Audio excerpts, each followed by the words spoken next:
Salam alaikum à tous, je suis le lion miséricordieux. Je réalise une nouvelle série de vidéos que j'intitulerai « L'islam est véridique ». Cette série de vidéos aura pour but de montrer que l'islam est la religion véridique et qu'elle est la solution pour l'humanité. Cette série sera composée en plusieurs parties. La première partie aura pour but de démontrer que la seule religion universelle d'origine divine dans le monde c'est l'islam. La seconde partie aura pour but de démontrer clairement en quoi l'islam à travers ses enseignements et ce qu'il apporte est la solution pour l'univers. La troisième partie traitera du Coran et de son authenticité, sa véracité. La quatrième partie présentera le modèle du prophète Mohammed, que la paix et le salut de Dieu soient sur lui, et les valeurs qu'il dégageait. Bon, alors je commence donc le thème de la première partie. Alors quand on regarde aujourd'hui les religions, il y a l'islam, le christianisme, le judaïsme. Je ne considère pas vraiment l'hindouisme, le bouddhisme comme des religions mais davantage comme des philosophies de vie, en tout cas on ne peut les comparer avec les autres. Donc dans cette étude, on va s'intéresser sur les religions dites révélées. Je vais éliminer d'office le judaïsme puisque cette religion est purement ethnique, la Torah ayant été destinée aux enfants d'Israël. Donc il reste le christianisme et l'islam, ces deux religions sont abrahamiques. C'est-à-dire qu'elles trouvent leur source par la prophétie d'Abraham, que la paix soit sur lui. Elles sont universelles, c'est-à-dire que quiconque peut devenir chrétien ou musulman. Donc, est-il possible que le Seigneur de l'univers ait envoyé deux religions universelles? Cela n'a aucun sens. En tout cas, du point de vue d'un chrétien, qui croit que Dieu a envoyé son Fils, ou bien que Dieu se soit incarné en homme, pour se sacrifier et ainsi permettre de sauver l'humanité par sa mort, cela n'a aucun sens que Dieu par la suite, envoie un autre prophète pour sauver l'humanité. Donc forcément les chrétiens voient l'islam comme l'ennemi, et ils se disent forcément que l'islam est antichrist. En revanche, pour un musulman qui étudie bien la Bible et le Coran, il y voit une certaine logique. Je vais expliquer cela dans cette vidéo et Inch'Allah et vous prouver qu'en réalité il n'y en a qu'une, il n'y en a pas deux. D'abord pour commencer, à l'origine il y a Dieu, le Seigneur de l'univers, le Créateur des cieux et de la terre, celui qui était là avant et celui qui sera là après. Ensuite il y a Abraham, que la paix soit sur lui. Abraham est un prophète que Dieu a élu pour bénir l'humanité tout entière. Lorsque Abraham fut âgé de 99 ans, l'Éternel apparut à Abraham et lui dit « Je suis le Dieu Tout-Puissant, marche devant ma face et sois intègre. J'établirai mon alliance entre moi et toi, et je te multiplierai à l'infini. » Abraham tomba sur sa face, et Dieu lui parla en disant « Voici mon alliance que je fais avec toi. Tu deviendras père d'une multitude de nations. On ne t'appellera plus Abraham, mais ton nom sera Abraham, car je te rends père d'une multitude de nations. Je te rendrai fécond à l'infini, je ferai de toi des nations, et des rois sortiront de toi. J'établirai mon alliance entre moi et toi, et tes descendants après toi, selon leur génération. Ce sera une alliance perpétuelle, en vertu de laquelle je serai ton Dieu, et celui de ta postérité après toi. Je te donnerai, et à tes descendants après toi, le pays que tu habites comme étranger, tout le pays de Canaan, en possession perpétuelle, et je serai leur Dieu. Dieu dit à Abraham, « Toi tu garderas mon alliance, toi et tes descendants après toi, selon leur génération. C'est ici mon alliance que vous garderez entre moi et vous et ta postérité après toi. Tout mâle parmi vous sera circoncis. Vous vous circoncirez, et ce sera un signe d'alliance entre moi et vous. À l'âge de 8 jours, tout mâle parmi vous sera circoncis, selon vos générations, qu'il soit né dans la maison ou qu'il soit acquis à prix d'argent de tout fils d'étranger, sans appartenir à ta race. On devra circoncire celui qui est né dans la maison et celui qui est acquis à prix d'argent, et mon alliance sera dans votre chair une alliance perpétuelle.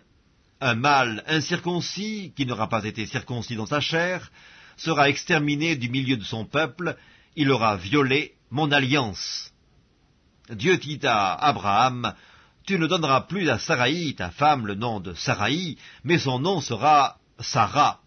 je la bénirai et je te donnerai d'elle un fils. Je la bénirai et elle deviendra des nations. Des rois de peuples sortiront d'elle. » Abraham tomba sur sa face, il rit et dit en son cœur, « Naîtrait-il un fils à un homme de 100 ans? Et Sarah, âgée de 90 ans, enfanterait-elle? » Et Abraham dit à Dieu, « Oh, qu'Ismaël vive devant ta face !» Dieu dit, « Certainement, Sarah, ta femme, t'enfantera un fils, et tu l'appelleras du nom d'Isaac. J'établirai mon alliance avec lui comme une alliance perpétuelle pour sa postérité après lui. À l'égard d'Ismaël, je t'ai exaucé. Voici, je le bénirai, je le rendrai fécond, et je le multiplierai à l'infini. Il engendrera 12 princes, et je ferai de lui une grande nation. » Donc, d'un côté nous avons Isaac et d'un autre côté nous avons Ismaël. Attardons-nous un peu sur Isaac. Que cela signifie-t-il, si Dieu fait une alliance avec Isaac et qu'il dit, pour sa postérité après lui? Cela signifie que seuls ceux qui descendent d'Isaac et de Jacob sont concernés par cette alliance et non toute l'humanité. Maintenant, si on prend du recul et qu'on observe l'ensemble des prophètes descendants d'Isaac, on observe qu'ils sont tous venus pour les Israélites, jusqu'à Moussa, que la paix soit sur lui, qui a fait sortir les Israélites d'Égypte. Tous ces prophètes étaient venus de la part de Dieu pour secourir les enfants d'Israël dans le cadre de l'ancienne alliance qui a démarré à travers la prophétie de Moussa. Celui-ci a apporté la loi des 10 commandements que les descendants d'Israël devaient suivre pour avoir le salut.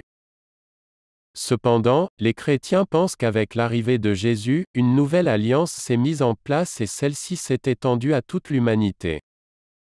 Analysons cela de plus près. Que nous disent les textes sur la mission de Jésus? Dans l'Ancien Testament, l'alliance sera faite avec Isaac et sa postérité uniquement. Livre de la Genèse chapitre 17 verset 19.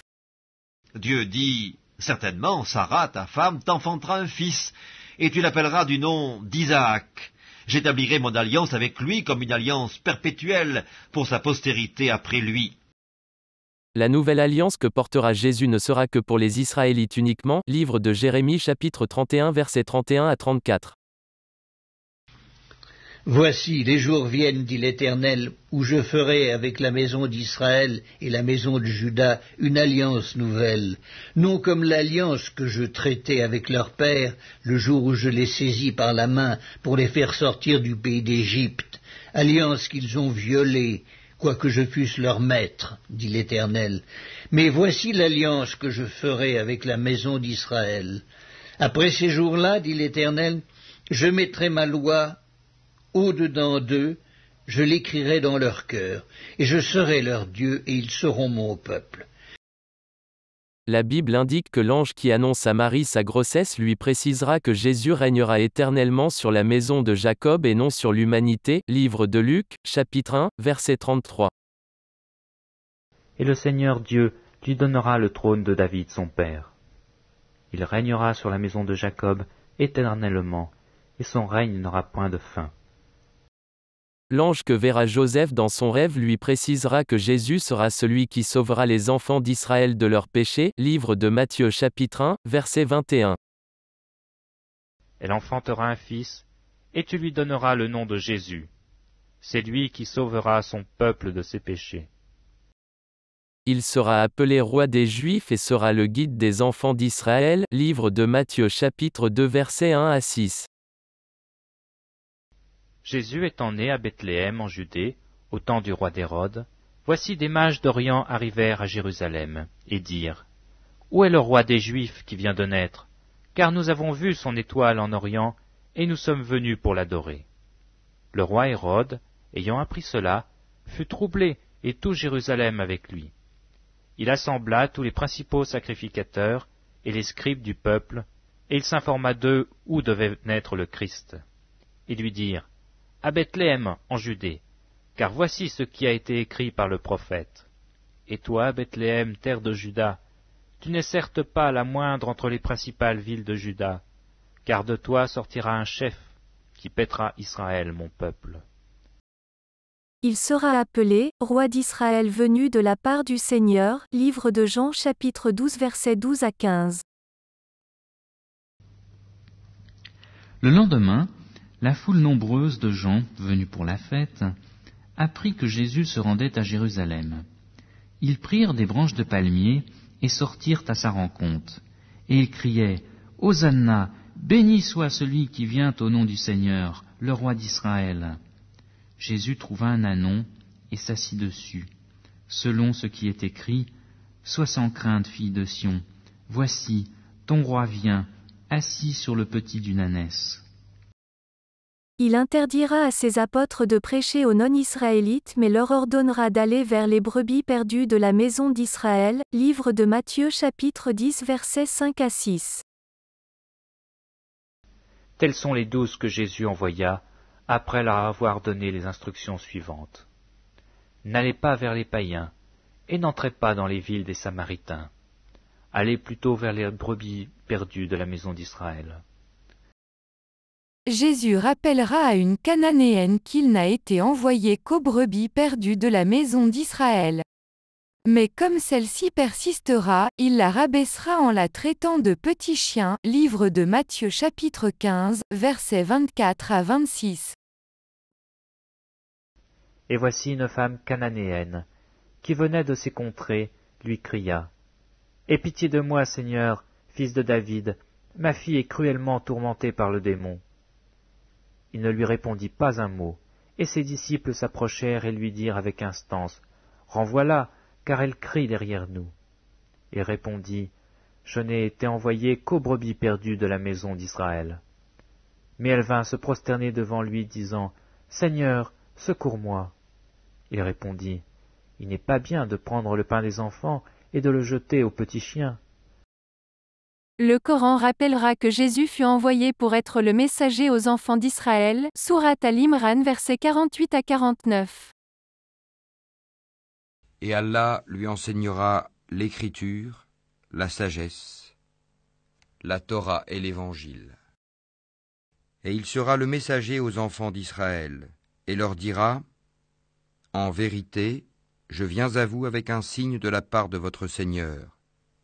Pour vous, je forme de la glaise comme la figure d'un oiseau, puis je souffle dedans, et par la permission d'Allah, cela devient un oiseau. Et je guéris l'aveugle-né et le lépreux, et je ressuscite les morts par la permission d'Allah. Et je vous apprends ce que vous mangez et ce que vous amassez dans vos maisons. Voilà bien là un signe pour vous, si vous êtes croyants. Jésus a été désigné pour être le modèle pour les enfants d'Israël. Sourate Az-Zukhruf, verset 59. Jésus n'était qu'un serviteur que nous avions comblé de bienfaits et que nous avions désigné en exemple aux enfants d'Israël. Quand on analyse bien les versets de l'Ancien Testament, du Nouveau Testament et du Coran, on observe que ces trois livres sont unanimes pour dire que Jésus n'a jamais été envoyé à l'humanité tout entière. L'alliance de départ a été destinée à Isaac et à sa postérité uniquement. La nouvelle alliance que les chrétiens croient universelle était destinée aux Israélites uniquement. Jésus a été prophétisé par les anges comme étant celui qui sauverait les enfants d'Israël de leurs péchés et celui qui régnera éternellement sur la maison de Jacob. Les Israélites attendaient le Messie, le roi d'Israël, le roi des Juifs parmi les descendants de Jacob qui sauverait les enfants d'Israël. Jésus a interdit de prêcher aux non-israélites. Que s'est-il donc passé ? Si Jésus, que la paix soit sur lui, ne fut envoyé qu'aux Israélites, comment expliquer par la suite la création du christianisme ? Et surtout, si la mission de Jésus était limitée aux enfants d'Israël, comment une religion qui se dit venir de Jésus est-elle devenue mondiale ? Il y a plusieurs réponses possibles. L'apparition de Paul est le premier gros problème que vont rencontrer les disciples de Jésus. Ce personnage est d'autant plus important que ses enseignements seront mis en avant au détriment de ceux de Jésus, que la paix soit sur lui. L'autre problème sera l'emprise de l'Empire romain et ses croyances païennes qui influenceront très fortement le message de Jésus. Tout d'abord en transformant le monothéisme pur que Jésus a enseigné à ses disciples en un polythéisme trinitaire. Par la suite, il fera du christianisme la religion officielle de l'Empire. Analysons d'abord les enseignements de Paul et voyons comment ce charlatan a détourné les enseignements de Jésus du point de vue des historiens et d'anciens chrétiens eux-mêmes.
The agenda of Paul. There were significant differences in the agenda of Jesus to that of Paul. One of the most important verses in the New Testament is Matthew 5:17. In 5:17, Jesus states why he is here. Matthew 5:17 through 19 says, "Don't think I came to abolish the law and the prophets. I came not to abolish them, but to fulfill them. It would be easier for heaven and earth to pass away than for a jot or tittle to pass away from the law." The law that he is referring to is the Torah, which is the first 5 books of the Hebrew Bible and what Christians called the Old Testament. The Hebrew Bible and the prophets Jesus speaks of comprise the foundation of Judaism. Jesus is saying, "Think not that I have come to challenge Judaism, but to fulfill it." Jesus was a reformer. His mission was to bring the Jews back to the old ways of theology. He goes on to say, "You change not a jot or a tittle in Scripture." What does that mean? That means that a jot and a tittle are the little decorative squigglies that you put onto a Hebrew letter. He says you don't change he doesn't say you don't change a law, you don't change a philosophy or a thought or a paragraph or a word or even a letter. You don't change the tiniest little part of the law or the prophets. You change nothing. This is what he wanted, to get back to that practice of what the scriptures say. Because Jesus is depicted as rebutting in advance Christian beliefs about what Jesus came to do. Paul says the exact opposite of Jesus. Paul could not convince Jews that Jesus was divine, so he went outside of Israel to the Gentiles. A Gentile is anyone who is not a Jew. And wasn't getting any place again. for two main reasons. Number one was the dietary law. He restricted the things that they enjoyed and ate all the time. But the biggest one was the circumcision law. In the first century or so, most all Christians were Jews. But Paul said you don't have to keep the Jewish law. That's a legalism, and you're saved by the blood of Christ, not by keeping the Jewish law. So that he admitted Gentiles without circumcising them, without requiring them to observe Jewish dietary policies or going to the synagogue on Saturday. As a result, there developed what we call today two confessions or two denominations, Jewish Christians and Gentile Christians. But it took a long time for that bifurcation to take place. A lot of the so-called Gentile Christian church were Jews, but they didn't continue observing Jewish practices, thanks to Paul. But the point that I'm making is that Jesus says, I'm here for this, and Paul says, I'm here for that. Jesus says, you change absolutely nothing, and he brings it to an extreme degree. And Paul says, we don't have to obey those cursed laws. Jesus has freed us from them. Of course, that's not what Jesus said.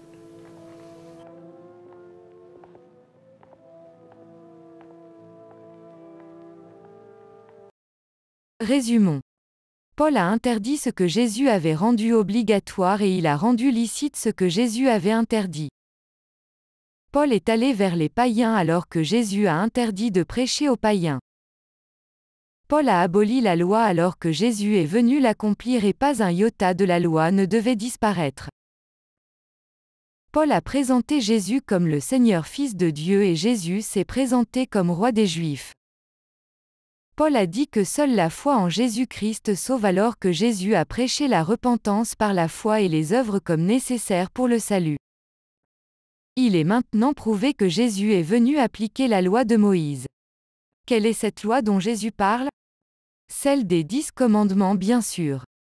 Lorsque les chrétiens parlent de la loi, ils prennent que les lois qui les arrangent et mettent de côté les autres.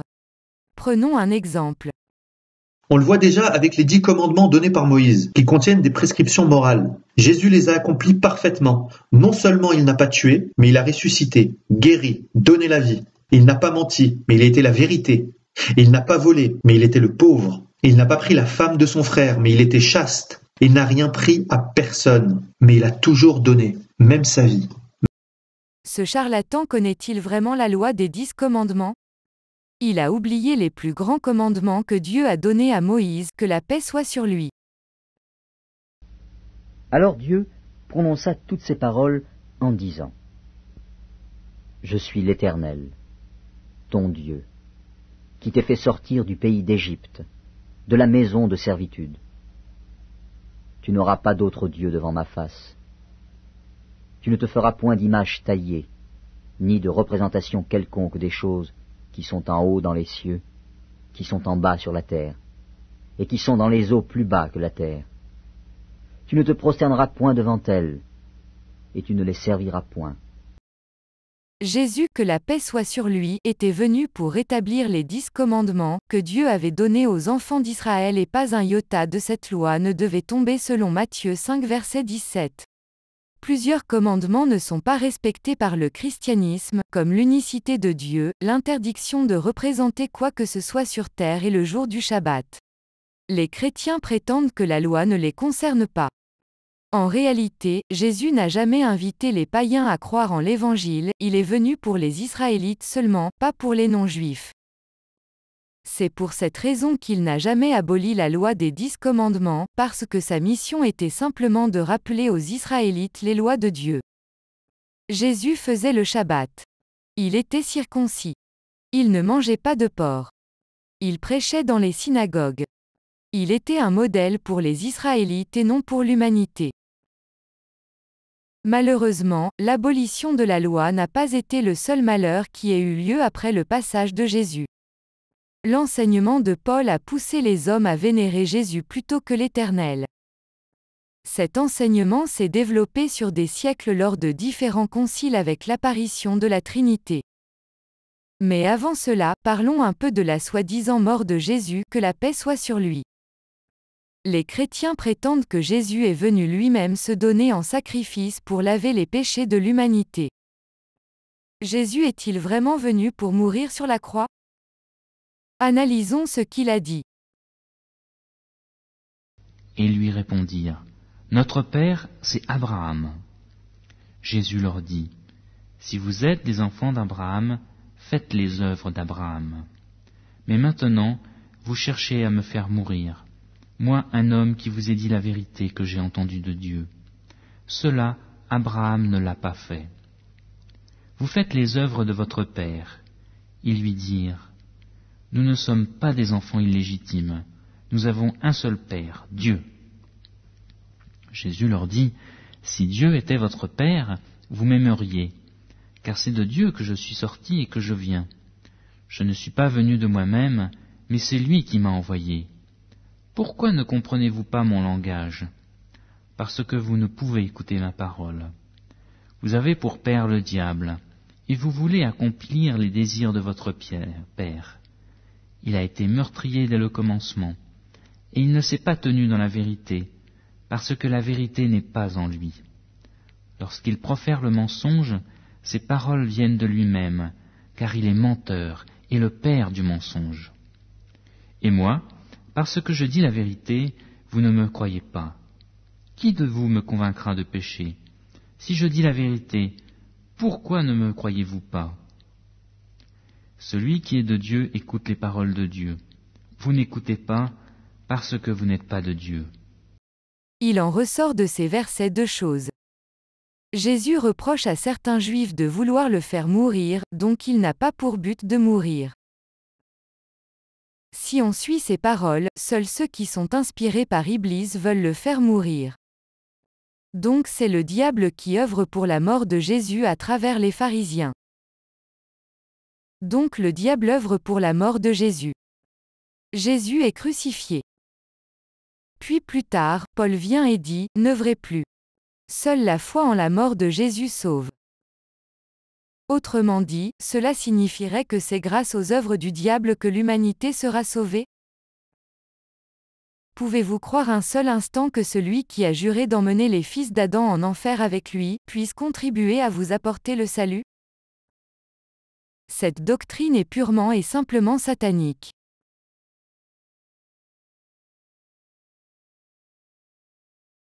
Revenons maintenant à ce mensonge qu'est de dire que Jésus est Dieu ou Fils de Dieu. Et montrons que cette Trinité est encore une escroquerie de Paul et de ses camarades païens. Qu'en disent les historiens et des chrétiens eux-mêmes sur ce sujet?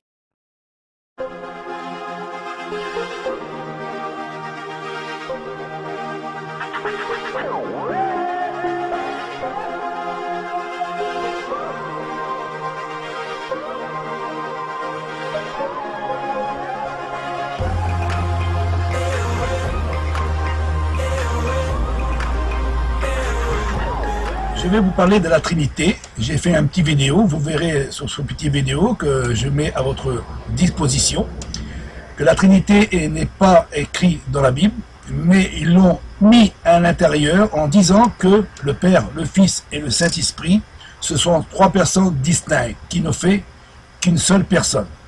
Et vous savez bien que dans l'Ancien Testament, il est écrit qu'il y a un seul Dieu, et on le peut, je vais vous le prouver, à travers des versets de la Bible, de l'Ancien Testament, et aussi dans le Nouveau Testament, que Jésus lui-même, qui sort de sa propre bouche en disant qu'il y a un seul Dieu. Mais comment ça se fait que cette Trinité est-elle arrivée parmi les chrétiens, les protestants, et ainsi que les catholiques, et toutes les religions qui croient au christianisme, en plaçant Jésus comme un Dieu?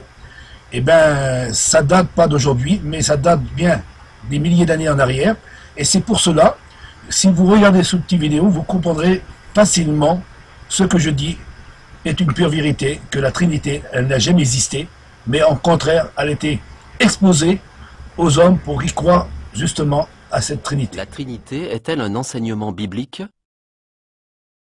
Le dogme de la Trinité est défini très diversement. en voici une formulation parmi d'autres. Le Père est Dieu, le Fils est Dieu, le Saint-Esprit est Dieu. Et cependant, il n'y a pas trois dieux, mais un seul Dieu. Les trois personnes sont coéternelles et coégales. Est-ce un enseignement de la nation juive concernant Dieu? Quand les Israélites ont pris connaissance des termes de l'Alliance de la loi, qui fait partie des écrits sacrés appelés la Bible, le commandement suivant leur a été imposé. « Tu ne dois jamais avoir d'autre Dieu contre ma face. » Deutéronome 5, verset 7. Combien de personnes s'expriment ici? Une réponse limpide est fournie en Deutéronome 6, verset 4. « Écoute, ô Israël, Jéhovah notre Dieu est un seul Jéhovah. » Un seul, et non trois. Les Israélites venaient tout juste de quitter l'Égypte où étaient adorées diverses triades de divinités comme Osiris, Isis et Horus. C'est pour cette raison qu'il leur était ordonné de n'adorer qu'un seul Dieu. Pourquoi était-il important de comprendre la portée de ce commandement? Il ressort de cet incident au moins deux informations. Premièrement, la faute à laquelle Satan essayait de pousser Jésus consistait à l'adorer, lui. Or, cette tentation n'aurait eu aucun sens si Jésus avait été Dieu. Deuxièmement, Jésus a souligné qu'il n'existe qu'un seul Dieu qui doit être adoré. Lui seul, a-t-il dit, et non pas nous, ce qui aurait forcément été sa réponse s'il avait fait partie d'une Trinité. Le dogme de la Trinité jette la confusion dans les esprits depuis des siècles. Jésus, pour sa part, a éclairé ses disciples et les a aidés à se rapprocher, selon Jean 17, verset 3, du seul vrai Dieu. Un homme illuminé, mais un homme, pas un Dieu. Les évangiles ont été rédigés dans des cités de la Méditerranée orientale, en grec, par des gens instruits, et non par les pécheurs qui sont décrits comme les disciples de Jésus dans les évangiles.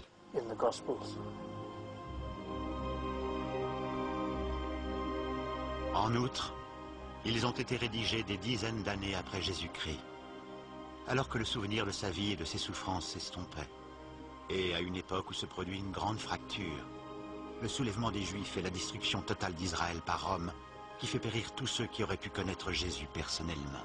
En espérant que vous avez, à travers de ce petit vidéo que je vous ai mis à votre disposition, en espérant que vous avez bien compris ce que je veux faire comprendre à travers ce message, il n'y a pas trois dieux, mais un seul Dieu.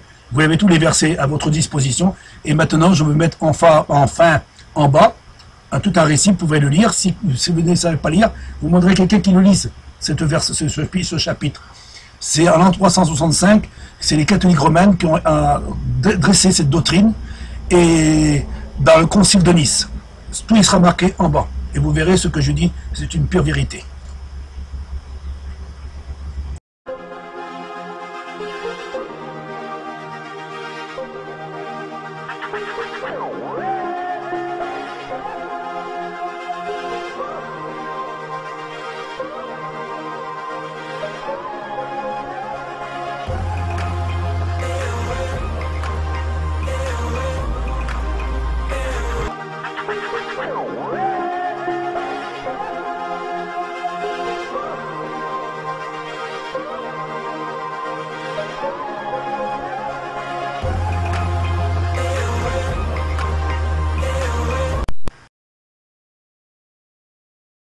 Et vous dites le christianisme devient romain alors qu'il était jusque-là plus oriental qu'occidental. Ah oui. Et vous montrez qu'il y a 16 surprises qu'aurait Jésus s'il revenait sur Terre. Il y en a quelques-unes, il serait surpris. Oh non, mais il serait surpris de beaucoup de choses. D'abord, la première chose dont il serait surpris, c'est simplement que le monde existe encore, puisque pour Jésus, il attendait, comme tous ceux de son temps, la fin des temps pour ceux de sa génération. Mon royaume n'est pas de ce monde. Il paraît qu'il n'a pas dit. Non, ça c'est une trouvaille extraordinaire de l'auteur de l'Évangile selon Jean. Il ne reconnaissait pas Jérusalem. Ah non, puisque Jérusalem a été romanisée après la défaite de 135. Enfin, il y a énormément de choses. Il ne reconnaîtrait pas qu'on le célèbre en image, il ne reconnaîtrait pas qu'on le prenne pour le Fils de Dieu, voire pour Dieu lui-même. Enfin, tout ça est absolument inconcevable dans la pensée. Il ne serait pas chrétien, quoi. Il ne l'a jamais été. Ouais. Il n'a jamais rencontré de chrétien, il n'a jamais été, il n'a jamais pensé ce que serait le christianisme. Le christianisme, alors, Qu'est-ce qui a fait son succès? Les raisons sont multiples et très difficiles à en faire la liste complète, mais c'est certain que Jésus, lui, est resté juif de sa naissance à sa mort. Il est devenu, dites-vous, la matière d'une histoire sidérante, celle d'un être humain qui vit, meurt et ressuscite, celle d'un homme ordinaire, humilié, torturé, assassiné, qui s'avérera être le Fils de Dieu, puis l'incarnation de Dieu, Dieu lui-même. Oui, c'est le chemin que fera le christianisme, qui finira par reconnaître un individu, et ça sera, à ce moment-là, on passera de Jésus au Christ, c'est-à-dire de la personne historique sur laquelle il n'y a aucun doute, contrairement à Homère. On est certain que Jésus, en tant qu'individu, a existé. Ensuite, on a construit une figure théologique qui est le Christ, qui amènera notamment le premier concile œcuménique à Nicée, où il faudra savoir si le Christ et Dieu sont différents, s'il y a une hiérarchie, on finira par conclure qu'ils sont de même nature.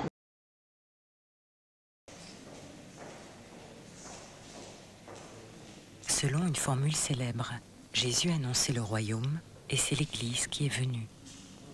Cette distance entre le royaume et l'Église n'est-elle pas la distance qui sépare Jésus de l'apôtre Paul, le saint Paul de la tradition chrétienne, qui serait le véritable inventeur de la nouvelle religion?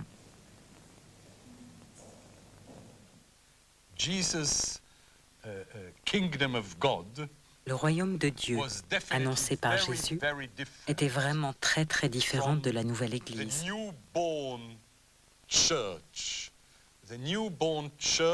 La nouvelle Église, créée entre la mort de Paul et l'année 150. L'Église qui s'est éloignée et éloignée encore de ce qu'elle était à l'origine à l'intérieur du judaïsme.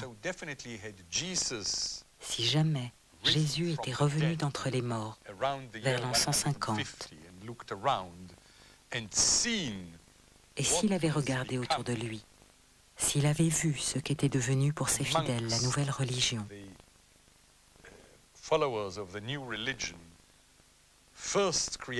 d'abord créé par Paul, puis sans cesse développé, il se serait sans doute évanoui, ou tout au moins, il n'aurait rien reconnu. Paul a certainement pris une importance considérable ultérieurement, d'abord parce que ça a été le grand apôtre auprès des gentils et les chrétiens d'origine non juive ont fini par constituer la très très grande majorité du mouvement. Donc Paul est tout de même largement devenu celui qui les avait éclairés, qui leur avait apporté la lumière. Lorsqu'on pense à Paul en tant que fondateur du christianisme, on pense au christianisme non juif, un christianisme inventé à la suite des débats théologiques entre intellectuels au milieu du IIe siècle. C'est un christianisme qui par principe réfute la loi, ne garde pas l'observance du Shabbat, commence à critiquer la circoncision, refuse de manger cachère et ne respecte plus les fêtes juives. Le fait est que c'est le christianisme que nous appelons maintenant le christianisme orthodoxe, qui s'est défini au fil des premiers siècles, et ce christianisme est foncièrement un christianisme paulinien, c'est-à-dire dans une grande mesure un christianisme qui prend ses distances vis-à-vis de la figure juive de Jésus. La figure juive, la figure historique de Jésus, qui n'apparaît pas chez Paul. Jésus est transformé en Jésus-Christ, est transformé finalement en une personnalité divine qui n'a plus, je ne veux pas dire plus grand-chose, mais qui n'a plus directement et uniquement à faire avec la figure du prophète et du Messie telle que le concevaient les Juifs du 1er siècle.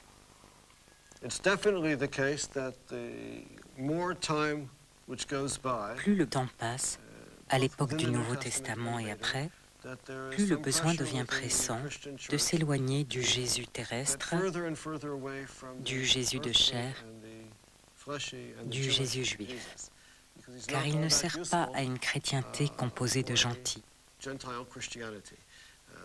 Au début, Jésus était vu comme le fils de David, le Messie d'Israël. Les espérances étaient fondées sur le royaume d'Israël, mais tout cela perd son utilité. La pression grandit pour en faire plutôt que le fils de David, celui qui était le fils de Dieu dès l'origine. Donc il devient nécessaire de spiritualiser Jésus.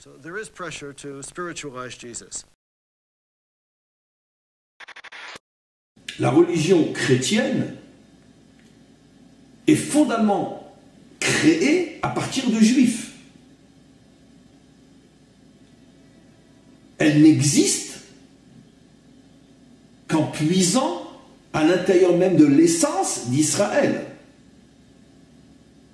Jésus est juif, les apôtres sont juifs. Toute l'époque de l'Évangile est juive. L'église de Jérusalem, premier exil de la chrétienté, est juive. Ils sont tous juifs. Aussi incroyable que ce soit, ils ont tous une barbe, des papillotes, ils sont tous circoncis, ils mangent tous kasher, ils font tous Shabbat. Tous Shabbat. Le chrétien qui oserait imaginer que Jésus et les apôtres ne mangeaient pas kasher et ne faisaient pas Shabbat est soit un ignorant total, soit d'une mauvaise foi inimaginable. Car nulle part, absolument nulle part, absolument nulle part, absolument nulle part, il est dit dans le Nouveau Testament que Jésus ou les apôtres ont cessé de manger kasher, ont aboli la circoncision ou profané Shabbat. Qu'ils aient des dizaines, des centaines d'enseignements qui peuvent tromper celui qui ne se donne pas la peine de les comprendre et qui peuvent laisser envisager que finalement, eux-mêmes ne pratiquaient pas. C'est sûr que dans le Nouveau Testament, il y a des pots de banane dans chaque verset, dans chaque phrase, un véritable champ de mine où celui qui ne sait pas où poser son pied explose à la lecture de chaque mot. Mais quoi qu'il en soit, il est absolument certain que pendant 100 ans, Jésus et tous ses disciples accomplissaient les préceptes de la Torah à la lettre aussi. Comme on l'enseigne souvent dans une blague juive de pas très bon goût, mais qui est malheureusement vraie, si Jésus revenait aujourd'hui, le seul endroit où il se sentirait bien, c'est dans une synagogue, certainement pas dans une église. Ni catholique, ni protestante, ni évangélique, ni rien du tout. Parce que une synagogue, c'est le seul endroit où il retrouverait ce que lui-même a toujours été, et a toujours fait, et a toujours dit, et a toujours pensé. Je ne suis pas en train de le réhabiliter, qu'à Dieu ne plaise. Je suis en train tout simplement d'enseigner à des millions de non-juifs ce que malheureusement on ne leur a jamais dit.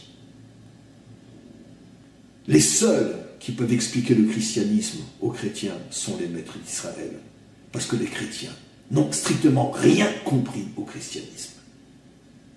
Rien, strictement rien. Résumons. Jésus a prêché le monothéisme pur à ses disciples en leur rappelant qu'il n'y a qu'un seul Dieu unique. Que ce Dieu est le Dieu de Jésus et de tous les autres êtres humains. Et qu'il est le seul qui mérite d'être adoré. Jésus a rappelé à plusieurs reprises qu'il n'est qu'un prophète, qu'un envoyé de Dieu. Qui ne fait que suivre ce qui lui a été révélé, ce qu'il a entendu de Dieu. Et qu'il ne juge que selon ce que Dieu lui a enseigné, car il ne cherche pas à faire sa volonté, mais la volonté de celui qui l'a envoyé. Jésus a loué Dieu pour lui montrer sa reconnaissance pour ses bienfaits. Et il a montré à plusieurs reprises à ses apôtres comment adorer Dieu lors de la prière. Il adorait Dieu en se prosternant, comme il est dit dans les 10 commandements, et comme l'ont fait les autres prophètes avant lui. Vous remarquerez que les seuls qui se prosternent aujourd'hui ce sont les musulmans. Les chrétiens prient sur des chaises devant des statues. Jésus est lui aussi dépendant de l'Esprit Saint comme il est dit dans Luc chapitre 4 verset 1. Et c'est cet Esprit Saint qui lui a permis de faire des miracles. Jésus est venu prêcher aux Israélites seulement, car sa mission se limitait aux brebis perdues de la maison d'Israël. Pour quelle raison? Car l'alliance que Dieu a faite avec Isaac ne concernait que lui et sa postérité. De plus, les passages de l'Évangile nous montrent bien que Jésus était attendu en tant que Messie pour Israël. Tous les anges ont témoigné que Jésus serait le sauveur des Israélites et qu'il sauverait son peuple de ses péchés. Et à aucun moment il est dit que Jésus se sacrifierait sur la croix pour sauver les péchés de l'humanité. Bien au contraire, Jésus qui était désigné comme modèle pour les Israélites est venu leur rappeler les 10 commandements que Dieu a donnés à Moïse. Et il a interdit de retirer la plus minuscule parcelle de la loi mosaïque, pas une micro-particule. Nous savons que l'Église romaine païenne a été obligée de changer les Écritures et de rajouter des versets qui vont dans le sens d'un message universel, principalement quand l'Empire romain a décidé de faire du christianisme la religion officielle de l'Empire à l'époque de Constantin et ils ont profité pour rajouter des doctrines sataniques comme la Trinité. Voici 2 exemples de falsification. Il est dit, allez prêcher dans le monde entier au nom du Père, du Fils, et du Saint-Esprit. Nous savons que la Trinité est apparue plusieurs siècles après Jésus, donc ce verset est un mensonge. Tous les plus grands chercheurs savent que les versets du chapitre 16 de l'Évangile de Marc à partir du verset 9 jusqu'au 20 ont été rajoutés par des scribes. Et qu'est-il dit au verset 15? Allez dans le monde entier, annoncer la bonne nouvelle à tous les hommes. Nous voyons donc ici une autre falsification dans le but d'étendre le message de Jésus. Jésus a été prophétisé comme étant celui qui libérera les enfants d'Israël de leurs péchés et les obligera à revenir à la loi mosaïque, celle des 10 commandements. Et tout ce que Paul a enseigné par la suite est purement satanique. L'Église romaine s'est servie essentiellement de Paul pour justifier toutes sortes de choses et de règles qui n'ont jamais été ordonnées par Jésus. Maintenant, attardons-nous sur le cas d'Ismaël. Ce qui est intéressant de remarquer sur le cas d'Ismaël, c'est la promesse que l'Éternel a faite sur son sujet. À l'égard d'Ismaël, je t'ai exaucé. Voici, je le bénirai, je le rendrai fécond, et je le multiplierai à l'infini. Il engendrera 12 princes, et je ferai de lui une grande nation. La promesse de Dieu à l'égard d'Ismaël, en plus de le bénir, il le multipliera à l'infini, et fera de lui une grande nation. Lorsque l'Éternel dit qu'il multipliera Ismaël à l'infini, qu'entend-il par là? N'oublions pas que l'alliance que Dieu a faite avec Abraham était en relation directe avec la diffusion du monothéisme pur à sa descendance.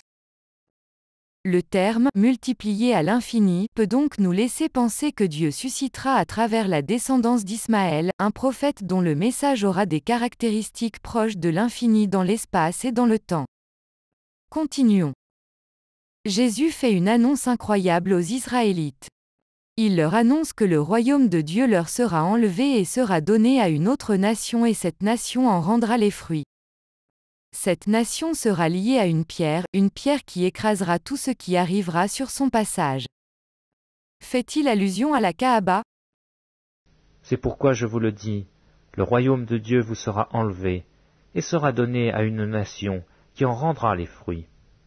Celui qui tombera sur cette pierre s'y brisera, et celui sur qui elle tombera sera écrasé. Que s'est-il passé par la suite? Un dernier prophète descendant d'Ismaël est arrivé avec un message universel et qui durera jusqu'à la fin des temps. Un prophète envoyé en miséricorde pour l'univers, sourate Al-Anbiya, verset 107. Et nous ne t'avons envoyé qu'en miséricorde pour l'univers. Un prophète envoyé en tant qu'annonciateur et avertisseur pour toute l'humanité, sourate Saba, verset 28. Et nous ne t'avons envoyé qu'en tant qu'annonciateur et avertisseur pour toute l'humanité, mais la plupart des gens ne savent pas. Le Coran est un rappel pour l'univers, sourate At-Takwir, verset 27. Ceci n'est qu'un rappel pour l'univers. Le prophète est un avertisseur pour l'univers, sourate Al-Furqan, verset 1. Qu'on exalte la bénédiction de celui qui a fait descendre le livre de discernement sur son serviteur, afin qu'il soit un avertisseur à l'univers. Il n'y a pas de doute, les musulmans représentent bien la nation promise par Dieu qui rendra les fruits. Le christianisme est une pure création païenne. Faisons la comparaison. Musulmans, chrétiens. Le premier des 10 commandements que Dieu donna à Moïse fut « Je suis l'Éternel ton Dieu, tu n'auras pas d'autre Dieu que moi ». Alors Dieu prononça toutes ces paroles en disant « Je suis l'Éternel, ton Dieu, qui t'ai fait sortir du pays d'Égypte, de la maison de servitude. Tu n'auras pas d'autre Dieu devant ma face. » Les chrétiens respectent-ils ce commandement? Je ne pense pas. Voyons ce qu'en pensent les prêtres et les rabbins. Loué soit Jésus-Christ. Mais en toute chose, faites connaître vos besoins à Dieu, avec des supplications, dans la prière, avec des actions de grâce. Faites connaître à Dieu vos demandes, et la paix de Dieu, qui surpasse toute intelligence, gardera vos cœurs et vos pensées en Jésus-Christ. Et c'est un encouragement du Saint-Esprit pour quelqu'un aujourd'hui, que la paix de Dieu puisse garder toutes vos pensées en Jésus-Christ, notre Seigneur. Il est le Seigneur des Seigneurs, et depuis 2 jours, on en parle avec. Nous sommes tous des âmes du premier homme. Alors que tous les autres êtres humains sont appelés des Bnei Adam, des fils de l'homme. Nous sommes une seule entité. Maintenant, il y a un peuple qui est aussi appelé Adam. C'est Ishmaël. Il est appelé Père et Adam. Homme, c'est un homme. C'est la seule religion au monde qui sert le même Dieu que nous. La seule. Le Dieu d'Abraham. Tu en connais une autre? Tu me fais une grimace comme ça. Ils servent avec leur fils aussi. Il y a le Père, le Fils, Saint-Esprit, la Marie, la Vierge. Ils ont toute une collection là-bas. Eux, rien. Que lui. Abraham a prié Dieu. Bénis Ishmaël. Et Dieu a béni Ishmaël. Il est béni. Ce peuple qui fait la Brit Mila. Ce peuple qui a droit à être en terre d'Israël à la place de nous. À l'endroit du temple. Aucun autre peuple a pu y être. Longtemps en tout cas. Donc au niveau des mérites, il est beaucoup plus grand que les autres. Le deuxième des 10 commandements que Dieu donna à Moïse fut « Tu ne feras pas de représentation de ce qui se trouve dans les cieux, sur terre et dans l'eau plus bas que la terre. » Tu ne te feras point d'image taillée, ni de représentation quelconque des choses qui sont en haut dans les cieux, qui sont en bas sur la terre, et qui sont dans les eaux plus bas que la terre. Tu ne te prosterneras point devant elles, et tu ne les serviras point. Car moi, l'Éternel, ton Dieu, je suis un Dieu jaloux. Les chrétiens ont-ils respecté ce commandement? Je ne pense pas. Comparons les églises et les mosquées.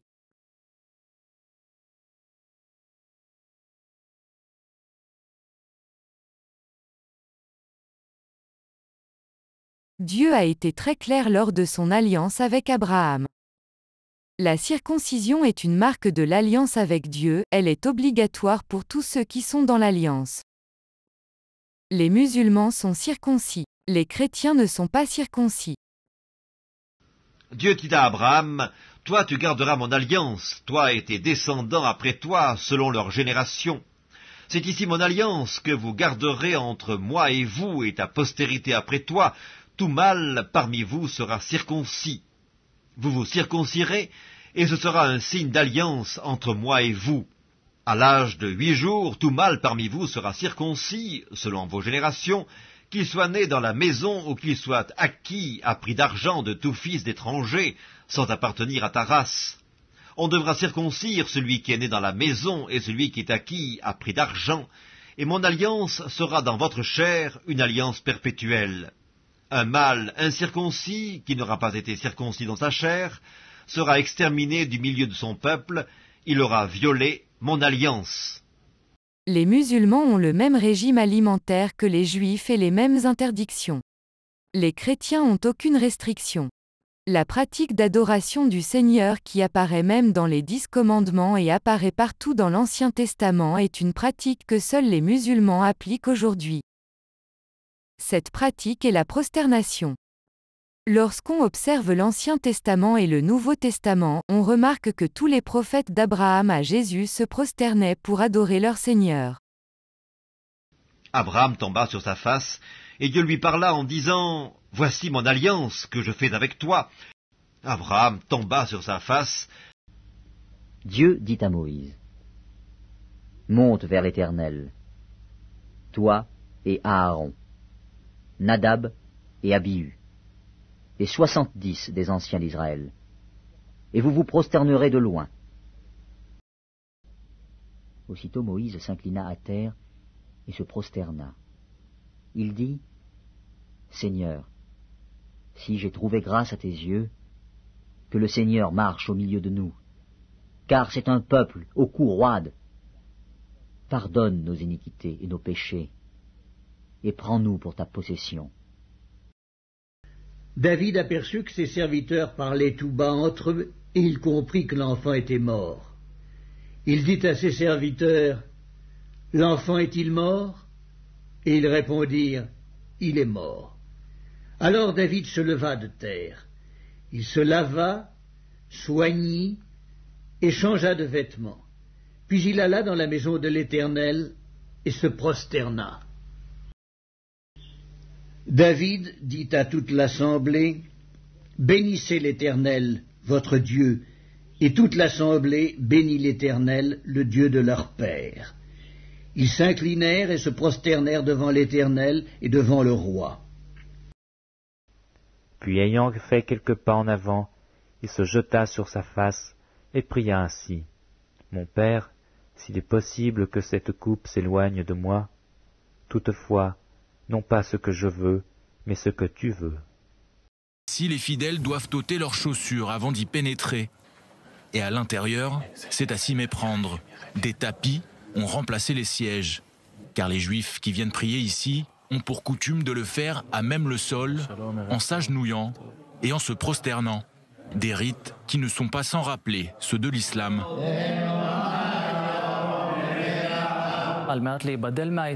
Aux alentours de 700 ans après Jésus-Christ, pour se différencier de l'islam, le judaïsme rabbinique a décidé de ne pas continuer à prier comme les musulmans et que la prière se ferait donc désormais de façon assise et plus en se prosternant. On